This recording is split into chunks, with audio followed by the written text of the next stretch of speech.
Les syndicats ne devraient pas se mêler du débat sur la militarisation. Évidemment, ça fait peur au système capitaliste. Un investissement à la défense est un investissement dans la guerre. Et quand on aura empilé en Belgique 2000 chars, on va en faire quoi de l'usine? Alors, Hilal, tu préfères une manif pour la paix ou un blocage d'une usine d'armes? N'oublions jamais que nous sommes le plus grand mouvement social dans le monde. Un gouvernement qui ne prend aucune mesure pour arrêter un génocide à Gaza, c'est certainement pas un gouvernement qui va ouvrir les oreilles sur les pensions. On m'avait dit que je devais tenir le timing et tu m'avais dit attention avec moi, ça va être encore pire.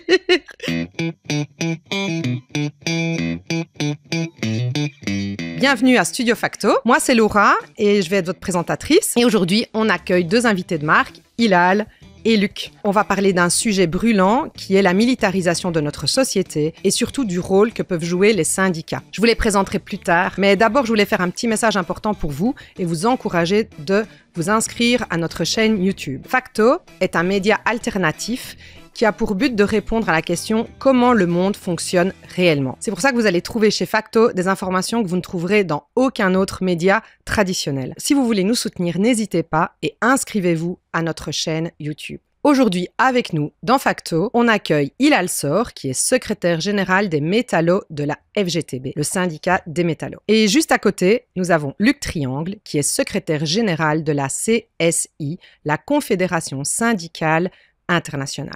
Bonjour Hilal. Bonjour Laura. Bonjour Luc. Bonjour. Bienvenue à Manifesta. Merci. Hilal, toi tu es secrétaire général du syndicat des métallos depuis 2018. Dis-moi un peu, c'est quoi qui te passionne en fait dans le secteur du métal? La métallurgie, et spécialement en Belgique, c'est un secteur qui est plus que passionnant. Le savoir-faire des travailleurs de la métallurgie, la technicité, ce qui est produit ici en Belgique. Il n'y a pas un avion dans le monde qui ne vole pas avec une pièce qui a été faite par un métallo en Belgique, que ce soit dans le nord, dans le sud ou dans le centre du pays. Donc c'est évidemment un secteur hyper passionnant par ce qu'on y produit, mais aussi par son histoire sociale. La métallurgie a toujours été un des fers de lance des mouvements sociaux en Belgique. Et donc ouais, c'est vraiment un secteur et des travailleurs et des militants qui sont passionnants à suivre et passionnants à encadrer. Intéressant, on va y revenir encore sur ça.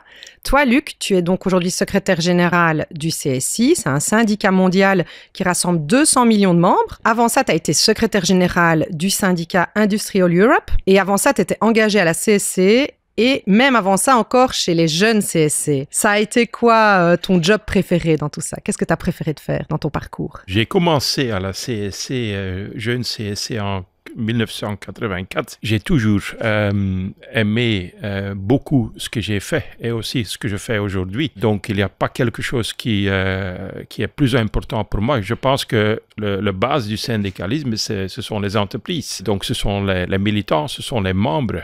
Donc, on doit toujours, même au niveau international, réaliser que sans membres, nous ne sommes rien.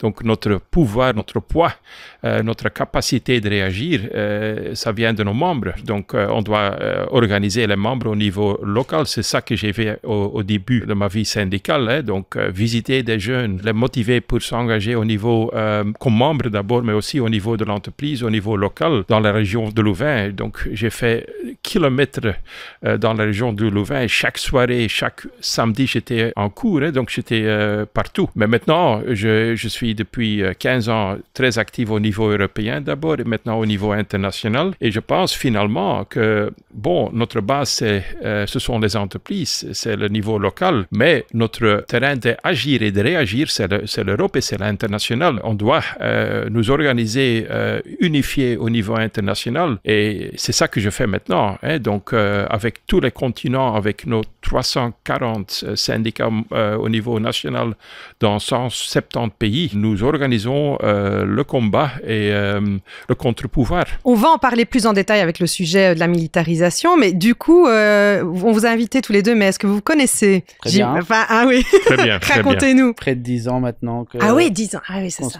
J'ai été là quand il a été élu comme secrétaire général d'MBB. Avant, il était actif au niveau d'ANO. Donc, à cette époque, non, je n'ai pas beaucoup vu, mais depuis il a commencé comme secrétaire général de l'MBB, on s'est vu beaucoup. Et je dois dire ici, et c'est pas parce qu'il est ici à côté de moi, mais son syndicat était un des plus actifs dans la Fédération européenne, où j'étais secrétaire général depuis 2016 jusqu'à 2023. Donc, j'ai toujours apprécié l'engagement actif de l'MBB et comme secrétaire général, absolument. Et toi, Hilal, alors? On se connaît depuis que je suis devenu secrétaire général, un petit peu avant, mais beaucoup moins fortement. Et effectivement, j'ai toujours apprécié de travailler avec Luc parce qu'il a une capacité de mobiliser, il avait la capacité de mobiliser Industrial Europe, une organisation qui avait des difficultés, il fallait le reconnaître, à trouver des compromis. C'est un peu C'est un grand syndicat, plus de 7 millions d'affiliés dans toute l'Europe avec des tendances politiques syndicales très différentes. Et Luc a permis d'unifier ça autour grands objectifs et aussi d'organiser le syndicat européen parce que c'est pas simple. Hein. Vous devez être présent dans tous les pays européens, vous devez pouvoir mobiliser des équipes aux quatre coins de l'Europe. C'est matériellement, logistiquement compliqué. Et j'ai toujours trouvé chez Luc cette capacité à entraîner les équipes aussi à partir de Bruxelles, à se projeter vers le reste de l'Europe, notamment l'Europe de l'Est, qui est un défi important au niveau syndical, puisque les libertés syndicales dans l'Europe de l'Est sont extrêmement faibles, voire quasi inexistantes. Et ça a été une de ses grandes forces. On a essayé de travailler ensemble et je dois dire que même si Luc venait de la CSC, il a été largement soutenu par la FGTB lorsqu'il a fallu trouver quelqu'un aussi au niveau international pour reprendre le flambeau dans des conditions difficiles. Luc a été pour nous l'homme tout de suite où on s'est dit non, c'est le bon pour y aller et on a fait fi de nos différences CSC, FGTB pour se projeter vers l'international. Et évidemment, au niveau international, les différences syndicales qu'on peut organiser en Belgique nous paraissent beaucoup plus restreintes. Et donc voilà, mais Luc fait un excellent travail, je pense, aussi dans l'orientation du syndicat international, dans un contexte géopolitique qui est évidemment pas facile, concilier toutes ces vues avec les pays émergents, les pays occidentaux industrialisés, avec l'avènement de Trump et le nationalisme. Il y a un énorme défi, mais je considère aujourd'hui qu'on a vraiment fait le bon choix en mettant Luc à cette responsabilité. Non, mais c'est correct. Depuis le premier jour, j'étais accueilli comme un camarade de son syndicat. Le couleur n'était jamais un point entre nous, jamais. Et c'est aussi comme ça que nous devons travailler au niveau international. Nous avons tous le même objectif, les mêmes valeurs. OK, l'origine est différent, mais notre agenda au niveau local, national, mais aussi international est le même. Donc, on doit coopérer et s'unifier. Au niveau de la métallurgie, c'est très fort parce que les chaînes de valeur de production dans la métallurgie sont mondialisées depuis déjà très longtemps. Ça. Et donc, les métallurgistes ont très vite compris, et dans mon organisation, je pense aussi, qu'on devait faire fi de ces frontières, parce que le rapport de force devait se construire au niveau mondial. On est dépendant de chaînes de production qui sont organisées au niveau mondial. Les décisions se prennent au niveau déjà mondial dans les multinationales de notre secteur depuis déjà longtemps, et c'est un mouvement qu'on a essayé d'organiser. Et donc, l'internationalisme, c'est quelque chose qui, dans nos secteurs, est une évidence, mais qui n'est pas facile à organiser. On va y revenir. Encore peut-être un petit truc pour un peu apprendre à vous connaître, surtout pour notre public qui est là aussi derrière. Mais donc, c'est quoi qui a été le déclic de votre engagement à l'un comme à l'autre? Je suis entré au marché du travail 82-83, j'étais sans emploi. Donc, j'ai fait le DOP chaque jour.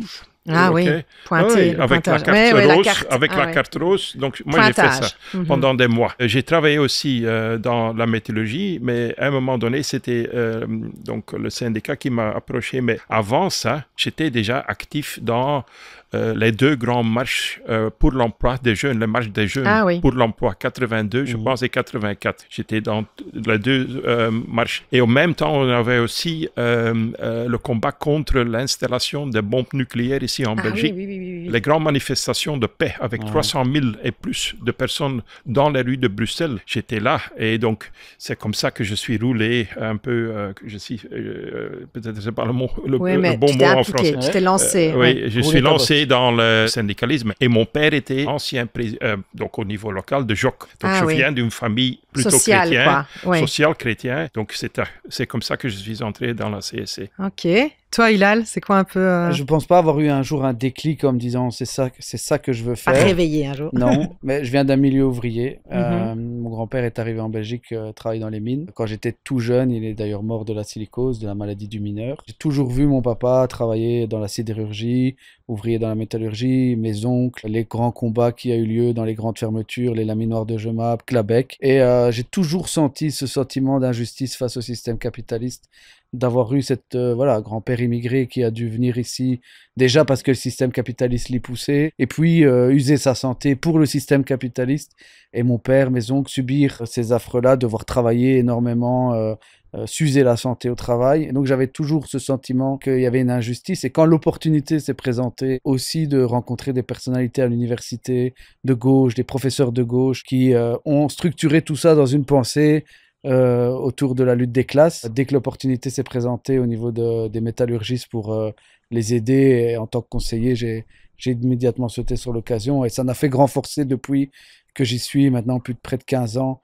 Ma volonté de continuer à œuvrer pour la classe travailleuse. Et donc, je ne pense pas avoir eu un déclic, mais c'est un cheminement qui est issu aussi de mon histoire familiale, qui m'a poussé et l'opportunité d'avoir rejoint les métallurgistes a été confirmée que c'était ça que je voulais et ça qu'il fallait faire. Et puis, l'opportunité de prendre des responsabilités parce que les délégués le voulaient m'ont poussé aussi au moment où mon prédécesseur a quitté l'organisation. Antonio Cocciolo, qui a été une figure marquante, que vous connaissez bien au parti, puisqu'il est sénateur pour le PTB maintenant, qui a été un mentor extraordinaire. Et tout ça a été constitutif de mon parcours pour arriver là aujourd'hui dans ce studio. Super intéressant. On pourrait encore en parler longtemps, hein, mais on va avancer dans la discussion. L'Union européenne et le gouvernement Arizona vont augmenter les dépenses en armement. Il y a une décision que le ministre de la Défense, Theo Franken, accueille évidemment avec beaucoup d'enthousiasme. Selon lui, ça va relancer l'économie, ça va créer de l'emploi, ça va renforcer notre sécurité et il ne voit aucun inconvénient à aller puiser dans les pensions, les services publics pour financer tout ça. Mais justement, qu'en pensent les syndicats? Comment réagissez-vous à cette militarisation grandissante et surtout quel rôle vous pouvez jouer pour freiner ou même stopper cette course aux armements? Donc la phrase numéro 1. On ne peut pas à la fois demander plus d'emplois et être contre les investissements dans l'industrie des armes. Un investissement industriel, quel qu'il soit, reste un levier important pour créer du travail. Qu'en pensez-vous? Oh, vous êtes d'accord que vous n'êtes pas d'accord? Il y a quelqu'un qui veut expliquer en premier? Hilal, tu te lances? Évidemment, un raisonnement facile de se dire il y a de l'argent, on va l'investir dans une industrie, ça va créer de l'emploi. Et toutes les études, notamment l'université de Massachusetts qui s'est posée sur la question, montrent que les investissements militaires sont moins créateurs d'emplois que notamment l'investissement dans l'éducation, dans l'infrastructure ou dans la santé. Si vous investissez 1 milliard de dollars ou d'euros dans la santé, vous avez la chance de pouvoir peut-être créer entre 10, 15, 20 000 emplois, alors qu'un investissement d'1 milliard dans le militaire ne créera que 1000 à 2000 emplois pour le milliard investi. Donc, on voit très bien que même d'un point de vue économique, les investissements militaires ne sont pas ceux qui permettent le mieux de créer de l'emploi, de créer un levier de création d'activités économiques. Par ailleurs, tout investissement qui est fait dans le militaire, c'est évidemment de l'argent qui est pris dans l'investissement pour autre chose, et notamment la recherche. Et dans l'industrie, on a besoin de recherche pour créer notamment la transition économique du futur, les nouveaux moyens de production, les nouveaux moyens de mobilité qui seront nécessaires d'ici quelques années pour faire face à tous les enjeux, notamment climatiques qu'il y a. Et ces investissements, en étant retirés de ce côté-là, vont empêcher la création d'emplois dans d'autres secteurs. Et donc, c'est un calcul économique, au-delà de l'aspect éthique, c'est même un calcul économique qui est faux, qui est erroné et qui ne fonctionnera pas. On voit très bien aujourd'hui dans l'industrie même de l'armement en Belgique, on voit très bien, et y compris les industriels disent que les retombées économiques de tels investissements vont probablement beaucoup plus servir le complexe militaro-industriel américain que l'industrie de l'armement, y compris en Belgique ou en Europe. Et donc, c'est un non-sens, y compris d'un point de vue pragmatique et économique, de lancer de tels investissements, certainement quand ils sont retirés de d'autres secteurs de l'économie. Et donc, Luc, tu partages... Oui, bien sûr. Donc, les dépenses qui sont maintenant annoncées et l'augmentation des dépenses militaires, ce n'est pas un investissement à la défense, c'est un investissement dans la guerre. Et on n'a pas besoin actuellement dans le monde d'investissement dans une guerre ou dans la guerre. On a besoin de certaines industries défense, mais ce qui se passe maintenant, c'est vraiment le mauvais investissement. La société n'a pas besoin de ça. La société a besoin des emplois qui actent sur la transition énergétique, dans le climat, donc dans les services publics, dans la santé, dans l'éducation, comme il a aussi dit. Donc, on doit investir dans la société, on doit investir dans des emplois, mais pas dans ce secteur de guerre. Et donc, c'est pour ça que nous sommes absolument contre, aussi comme Confédération syndicale internationale, contre les investissements qui sont maintenant annoncés dans le cadre, par exemple, de l'OTAN. Nous sommes complètement contre parce que c'est pas ça dont nous avons besoin. Il y a des milliards de gens, de personnes qui n'ont pas de protection sociale, par exemple, une personne sur deux au niveau mondial, donc 3,8 milliards de personnes n'ont aucune forme de protection sociale, pas de pension, ni de healthcare, santé, donc rien du tout. Et donc, on doit investir dans ces secteurs et dans ces défis au niveau mondial. Donc, c'est ça. Ce qui est important aussi pour nous, c'est que tout le discours qui est utilisé pour justifier ces investissements est un discours qui est contraire au discours porteur pour les organisations syndicales, et particulièrement au niveau international, puisqu'on justifie qu'il y a une menace d'autres pays, d'autres peuples, on monte les peuples les uns contre les autres pour dire on doit se protéger de ça. Et donc, par corollaire, on doit mettre des milliards dans notre défense. Ouais. Là où nous, on essaie de construire des ponts entre les peuples, d'essayer de développer des liens entre les travailleurs des pays émergents avec les pays occidentaux, en Afrique, en Asie et partout dans le monde. Mais le discours pour justifier la militarisation, c'est un discours qui détruit notre discours d'unité de classe. Du fait de dire on a tous les mêmes intérêts en tant que travailleurs. Le discours d'un Theo Franken, c'est de dire non, on n'a pas les mêmes intérêts que les travailleurs chinois, les travailleurs russes, les travailleurs ukrainiens ou les travailleurs en Palestine et en Israël. Non, on a des intérêts divergents et donc on doit s'armer contre eux, contre ces gens-là. Là où nous, au niveau syndical, on essaye de dire non, nous avons tous les mêmes intérêts à défendre nos conditions de travail, à défendre nos conditions de vie, à défendre les investissements dont Luc a parlé. Et donc, c'est un discours qui s'oppose de manière frontale au discours syndical et on a intérêt justement à déconstruire ce discours ou sinon on va avoir nous de plus en plus de mal à organiser le syndicalisme au niveau international puisqu'on est en guerre perpétuelle les uns contre les autres. On va revenir sur votre vision sur la défense un peu après. Je voulais quand même encore un petit peu sur cette histoire de il faut une bonne guerre pour relancer une économie. C'est quand même une idée qui est quand même... Mais donc, par exemple, à Bruxelles, il y a quand même Audi. On a quand même parlé de, oui, mais en fait, si Audi, si on le relance dans l'industrie du militaire, en fait, c'est une solution à la fermeture. Ouais, bon, jusqu'ici, on n'a rien vu venir. Donc, ça a été des effets d'annonce du ministre Franken, surtout pour se mettre en avant, mais surtout pour détourner du vrai problème. Le problème d'Audi, c'est qu'il y a un problème d'investissement dans la mobilité du futur, qu'on a laissé des grandes multinationales comme Volkswagen décider du futur de la mobilité en Europe, avec des monopoles industriels qui ont investi dans les mauvaises technologies, qui ont investi dans des véhicules chers que personne ne pouvait acheter. C'était ça le vrai discours. C'était de dire comment on construit une industrie de l'automobile, notamment, où les multinationales ne font pas la loi et où on choisit les bonnes options technologiques, industrielles pour l'avenir de notre continent. Et qu'est-ce qu'il a fait, Franken? Il a détourné ce discours en disant c'est pas grave. VW a fermé, on va venir avec du militaire. De un, il n'y a rien qui arrive. Les industriels de l'armement ont dit qu'un tel site en milieu de Bruxelles les intéresserait de toute façon pas. Mais c'est pas un bon choix. Qu'est-ce qu'on va faire? On va produire des chars sur le site d'Audi, c'est ça qu'on veut? Et quand on aura empilé en Belgique 2000 chars, on va en faire quoi de l'usine?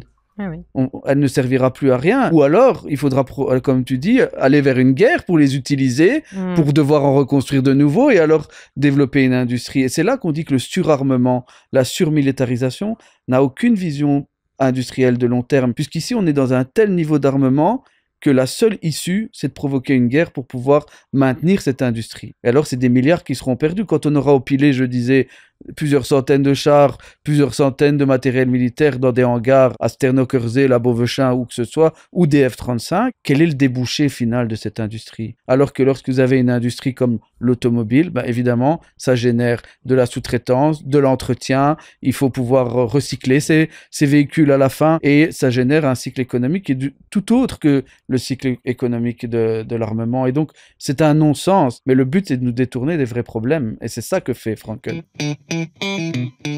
On m'avait dit que je devais tenir le timing et tu m'avais dit attention avec moi, ça va être encore pire. Je passe à la thèse suivante du coup. Les syndicats ne devraient pas se mêler du débat sur la militarisation. Leur rôle, c'est avant tout de défendre les droits des travailleurs et pas de s'impliquer dans des questions géopolitiques. Luc! Non. Non. Vous êtes encore tous les deux d'accord de ne pas être d'accord. À toi la parole. Oui, non, absolument pas d'accord avec cette thèse. Donc, 1 euro plus pour la militarisation, c'est 1 euro moins pour la santé et pour l'éducation. La vraie sécurité ne vient pas de la militarisation ou de la domination d'un pays contre l'autre. Donc, ça vient de la vraie justice sociale. C'est comme ça qu'on crée la paix. La vraie justice sociale, la démocratie, la protection sociale. Donc, actuellement, ce que nous voyons au niveau mondial, c'est une tendance très dangereuse. Donc, on a presque 60 conflits où on utilise des armes jour après jour. C'est la réalité au niveau mondial. On parle toujours de l'Ukraine, on parle toujours, oui, avec des raisons aussi de Gaza, hein, donc soyons clairs, mais il y a encore 58 autres conflits dans le monde où on utilise les armes jour par jour, jour après jour. En plus, on investit maintenant chaque année de plus en plus dans les dépenses donc militaires. Donc maintenant, on est presque à 3 000 milliards de dollars par année. Et en même temps, on voit qu'il y a des milliards de jeunes qui n'ont pas d'accès à l'éducation, ils n'ont pas de protection sociale, il n'y a pas de santé. C'est comme ça qu'on crée... Et en quoi les syndicats, c'est votre... Pardon?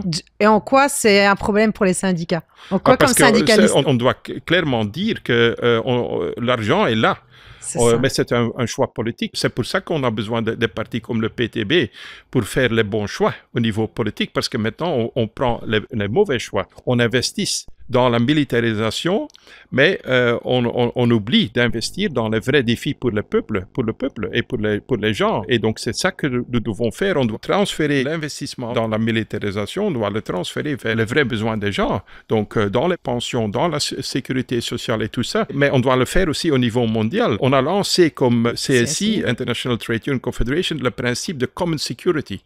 Et je dois l'expliquer en anglais si je peux, parce que je ne connais pas les mots en français. Donc, ça veut dire que peace and security for one is based on peace and security for all. La paix et la sécurité pour un, ça veut dire la paix et la sécurité pour tous. C'est basé sur la paix et la sécurité de tout. Donc, notre ça veut sécurité dire et notre paix qu'un dépendent pays de ne tous. peut jamais créer sécurité pour eux avec la militarisation. Exactement. Parce que ce qu'on fait, c'est créer un conflit avec l'autre. Donc, si on veut le faire, le vrai paix et la vraie sécurité, on doit le faire pour tout le monde, mais pas avec la militarisation, de créer des conditions sociales qui sont justes, avec un futur pour des continents qui sont maintenant complètement oubliés, l'Afrique par exemple, ou des régions en Asie. Donc on doit investir dans ces régions et créer aussi un futur durable pour les gens là-bas. C'est comme ça qu'on crée du paix au niveau mondial, pas avec investissement dans des armes ou dans la militarisation. Et ça, c'est un sujet du coup avec le syndicat. Oui, absolument. Mais le syndicat, Laura, nous faisons partie du mouvement de paix. En 1919, on a créé le BIT à Genève. Et on a là, immédiatement dans la constitution du BIT, dit, c'était après la Première Guerre mondiale, on a dit, sans paix, il n'y a pas de justice sociale, et sans justice sociale, il n'y a pas de paix. Donc on a fait le lien entre les conditions de travail et la justice sociale avec la paix. Donc on a fait le lien. Donc nous faisons partie du mouvement de paix, parce qu'il y a un lien direct entre les conditions de travail des travailleurs et le respect des droits de l'homme, et avec la paix. Il y a un lien direct. Donc nous devons nous engager fort au niveau mondial dans le mouvement de paix. Hilal, je vois que tu hoches la tête, les travailleurs aussi sur le terrain, les retours que tu as sur ce sujet, sur l'importance de prendre ça en main comme syndicat. Évidemment, ça crée des questions, et ta question est parfois relayée par le terrain. En quoi c'est important pour un syndicat de s'engager dans tout autre sujet que les conditions de travail. Ouais. Souvent, on nous dit, oui, mais il faut aussi s'occuper de mon salaire. Et la question, c'est de faire le lien entre... Je dis souvent à mes camarades sur le terrain, un gouvernement qui ne prend aucune mesure pour arrêter un génocide à Gaza, c'est certainement pas un gouvernement qui va ouvrir les oreilles sur les pensions. C'est les mêmes logiques. Celui qui n'est pas attentif à la condition des gens à Gaza n'est pas quelqu'un qui sera attentif, ou un courant politique qui sera attentif à la condition de travail des gens en Belgique. Il y a un lien entre les combats que l'on mène au niveau international, les combats pour la démocratie. Évidemment, ça fait peur au système capitaliste, parce que les organisations syndicales sont des organisations de masse qui sont capables de mobiliser des millions de travailleurs. Et ça fait peur au système quand elles s'impliquent sur autre chose que le périmètre de l'usine. Et ça, ils aimeraient bien qu'on se cantonne à s'occuper du périmètre de l'usine. Ça les emmerde déjà de ça, mais si on pouvait se limiter à ça. Mais évidemment, quand on est capable de mobiliser autant de travailleurs sur les enjeux démocratiques, Luc a parlé, les syndicats ont été impliqués quand on voulait refuser les armes atomiques américaines sur le sol belge. L'apartheid en Afrique du Sud a été aussi un combat des syndicats en front commun en Belgique. Les syndicats ont toujours vite compris qu'on devait faire une connexion entre les combats les plus globaux contre le système à son niveau le plus élevé au niveau mondial, et les combats quotidiens que l'on mène pour les travailleurs, pour aller chercher une prime, améliorer les conditions de travail. Et ça, c'est un enjeu de conscience de classe dont on a vraiment besoin, parce que ça crée le lien entre les gens. Évidemment, les guerres, elles sont faites pour casser ces mouvements-là. Et à chaque fois que des mouvements de constitution internationale se sont mis pour que les travailleurs s'unissent à travers les frontières, on a évidemment créé les conditions de la guerre, du nationalisme pour casser ce mouvement-là, parce que ça fait peur au système.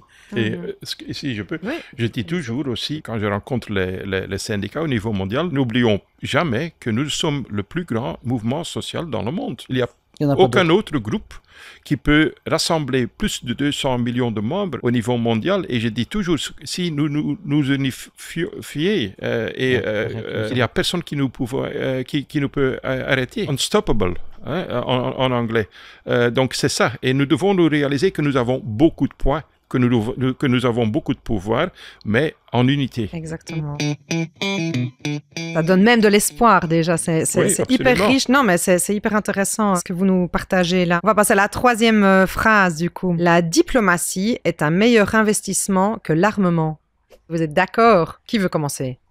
Lal? Ce qu'on remarque en Belgique, c'est qu'on sous-investit la diplomatie. Donc, sur les 20 dernières années, le nombre de personnes relevant du pouvoir public et s'impliquant dans les relations diplomatiques avec les autres pays, à l'ONU, etc., a diminué. On a sous-investi, y compris dans la coopération au développement. Et donc, tout ce qui est investissement pour tenter d'éviter les conflits, créer des liens entre les pays, créer des solidarités, est sous-investi par notre État, qui en même temps veut augmenter les dépenses militaires. Et donc, on voit vraiment qu'ils veulent arrêter tout ce lien de tentative d'essayer d'éviter les conflits, d'essayer d'organiser le monde différemment, de se parler aussi avec les pays du Sud d'égal à égal, d'essayer de trouver des solutions pour les pays du Sud plutôt que taper sur les migrants, par exemple. Mais on voit que tout ça est sous-investi. Il y a, je pense, 20 à 25% de diplomates en moins en Belgique sur les 20 dernières années, là où on veut augmenter le nombre de gens qui sont consacrés plutôt à la guerre. Et donc, on voit vraiment qu'on est dans un état d'esprit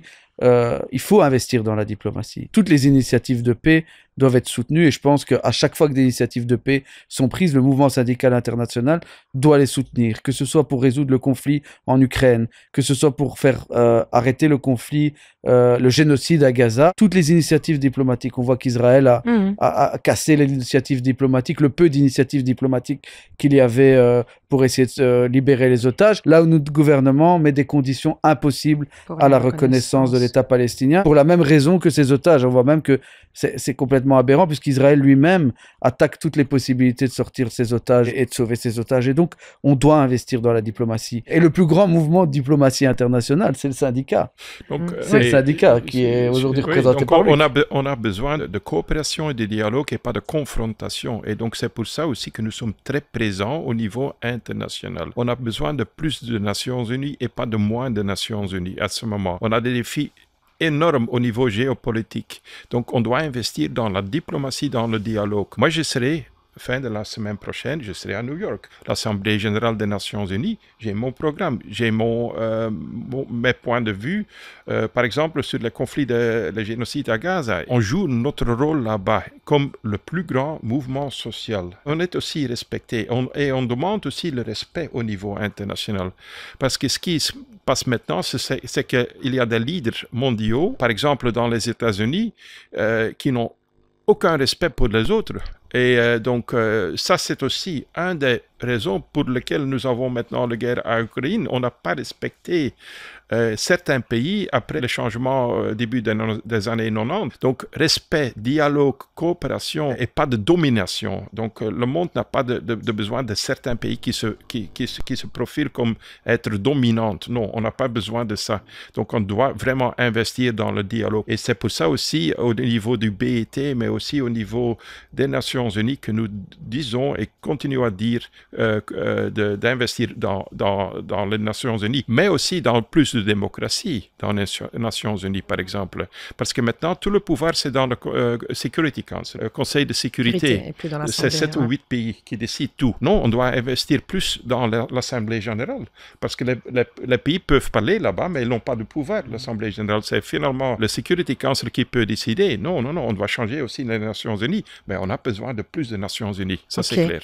Encore un mot, Hilal, et puis on va avancer. À la Belgique, mais à l'Europe de manière générale, on doit aussi arrêter de s'enfermer dans des alliances internationales unilatérales comme l'OTAN, qui nous enferment dans des logiques de guerre. On doit s'ouvrir sur ce qui se passe avec les BRICS, avec les pays émergents. On doit être un continent de l'ouverture. Évidemment, pas fermer la porte à nos alliés historiques du camp occidental, comme on l'appelle de manière fausse, mais aussi s'ouvrir avec la Chine, l'Inde, l'Afrique du Sud, le Brésil, qui ont aussi une autre voix à porter. On a vu avec le conflit aujourd'hui que ces pays-là dénoncent l'hypocrisie des pays occidentaux comme le nôtre. On doit s'ouvrir avec d'autres alliances beaucoup plus larges et d'égal à égal avec aussi les pays du Sud. Et ça, c'est important. La Belgique s'enferme dans une alliance unilatérale au sein de l'OTAN qui nous mène vers la guerre, le conflit et une désillusion totale pour les peuples européens. Par exemple, dans le BRICS, nous avons un forum syndical et je suis là chaque année. Et c'est très actif avec les Brésiliens, avec les Russes, avec les Chinois. J'ai beaucoup de rencontres avec les Chinois, mais aussi même aujourd'hui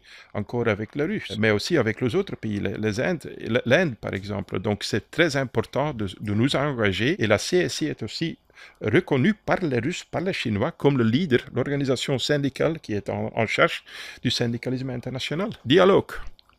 Jamais fermer les portes. C'est vous qu'on aurait dû mettre en table de négociation. Évidemment, c'était ambitieux de discuter avec 2 syndicalistes sur ce sujet dans un temps limité. Il y a encore un petit jeu rapide. This or that, ou tu préfères ça ou tu préfères ça. Je vais vous demander si tu préfères ça ou tu préfères ça, tu préfères ça ou tu préfères ça. Et donc, vous me répondez chacun à votre tour, quoi. Mais pas de discussion. D'accord. Ça va? Vous devez juste dire essayer. ce que vous... Non, c'est comme ça. C'est comme ça, ok? Alors, Hilal, tu préfères une manif pour la paix ou un blocage d'une usine d'armes? Une manif pour la paix. Oui, moi aussi. Toi aussi? Oui. Luc, tu préfères plus d'investissement dans l'énergie renouvelable ou dans les services publics? Le Dieu, je dirais. Mais si je dois choisir l'énergie renouvelable, mais on a aussi besoin de renforcer le service public. Donc, question piège. Service public. Service public. Parce que le service public doit s'occuper de l'énergie renouvelable. Ah, ouais, okay. Il s'en est bien sorti. Hein. Ah ouais. Il a réfléchi. Ouais, il a eu le temps. À toi maintenant, comme symbole pour la paix, une colombe ou le drapeau arc-en-ciel? Le drapeau arc-en-ciel. Oui, moi aussi. Toi aussi? Oui. Ok, donc je vous remercie tous les deux. C'était vraiment très riche. Je suis sûre que beaucoup d'entre nous ont appris plein de choses aujourd'hui. Et ce qui est clair, c'est que les investissements dans l'industrie militaire auront un gros impact sur la classe travailleuse, comme vous nous l'avez bien démontré. Mais aussi que la lutte pour les droits des travailleurs est vraiment liée au combat pour la paix. Je trouve que vous nous avez vraiment bien illustré ça et argumenté justement ce sur quoi vous disiez que c'était important de faire le lien avec cette intervention. On va pouvoir enrichir le débat. Restez bien avec nous parce qu'on va encore avoir les questions du public.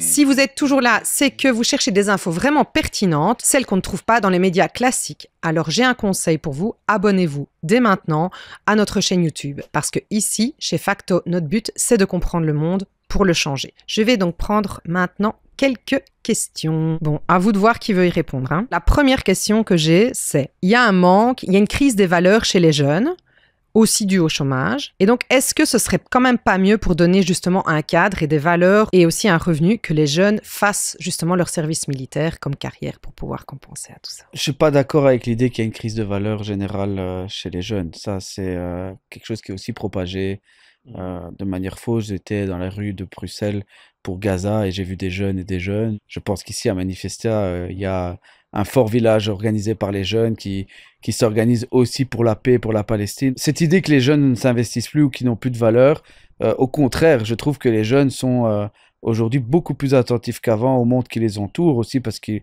sont connectés par tout un tas d'outils avec ce qui se passe dans le monde. Et donc je pense que justement, c'est sur les jeunes qu'il faut investir pour changer le monde. Et c'est pas en les cantonnant 1 an ou 2 dans des casernes militaires qu'on va leur faire s'ouvrir sur le monde, s'investir. Et donc, non, il faut qu'on organise les jeunes pour s'investir concrètement dans la communauté qui les entoure, dans les combats qui nous organisent, dans les syndicats, évidemment, mais pas leur faire perdre le temps dans des casernes militaires pour les enfermer dans ce type d'éléments. On a besoin de ces jeunes investis. Moi, je viens encore de la génération où c'était obligatoire. Ah oui. Mais moi, j'ai refusé. Ah oui? Oui, j'ai fait service civil, ça c'était clair pour moi. À l'âge de 20 ans, je pense, j'ai travaillé pendant 15 mois ou 18 mois, je ne sais plus, dans un hôpital. Et c'était beaucoup plus, pour moi, bien, comme personne jeune, que faire un service militaire à l'époque. Non, je suis tout à fait contre l'idée de réinstaller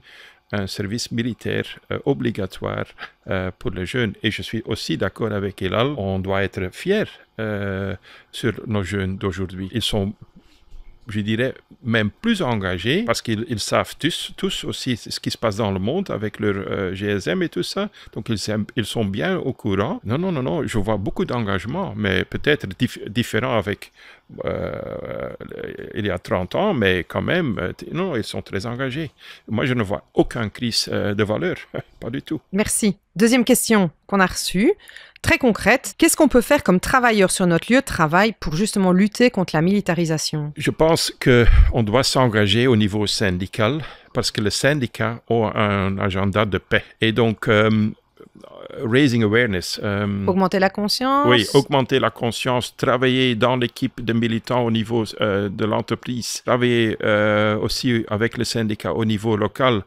Engagez-vous. C'est bien que vous êtes syndiqué, c'est bien que vous êtes aussi d'accord avec le point de vue du syndicat, mais le syndicat a besoin des membres qui sont actifs aussi au lieu de travail au niveau de la commune, qui sont des promouvoir, donc promoters, promoteurs, militants. Des militants, oui, des militants, des messages et des points de vue des syndicats. Je pense que ça, c'est le meilleur avis que je peux donner. Hilal aussi? Le plus important, c'est d'en parler. Il y a l'investissement, mais la base, je pense, c'est d'en parler avec ses collègues. Et souvent, on évite certains sujets sur les lieux de travail parce qu'on estime que c'est pas le lieu. Mais si, le lieu de travail, c'est pas 8 heures où on bloque la démocratie, un lieu de travail. Hein. C'est 8 heures où on doit faire vivre aussi la démocratie parce qu'on est en connexion avec d'autres camarades, d'autres personnes qui sont actifs dans la même entreprise, sur la même ligne de production. Mais c'est surtout parler de ces sujets-là, discuter de ces sujets-là. Quand on a un avis sur la paix, le promouvoir aussi auprès de ses collègues et ne pas se dire c'est pas le lieu, c'est pas l'endroit, j'ai pas envie de créer de tension. Non, il faut être offensif de ça, en parler. Et le must, évidemment, c'est de militer dans l'organisation syndicale. Et moi, j'appelle tous ceux qui veulent militer pour la paix à rejoindre l'organisation syndicale parce que, comme on l'a dit, c'est l'organisation de masse la plus capable de protéger la paix. Mais d'abord en parler, ne pas avoir peur sur son lieu de travail, de parler de sujets politiques, de la paix, de la diplomatie, au-delà des conditions de travail, c'est important aussi. Merci, on va s'arrêter là pour les questions. Pour ceux qui veulent plus de contenu comme ça, sur les réseaux, abonnez-vous à la chaîne Facto sur YouTube. On a aussi un channel sur TikTok, sur Instagram et aussi un canal WhatsApp. Pour changer le monde, il faut d'abord le comprendre et c'est exactement ce que veut faire Facto. Alors si toi aussi, tu veux que les choses changent, rejoins Facto, le média marxiste powered by le PTB. Merci.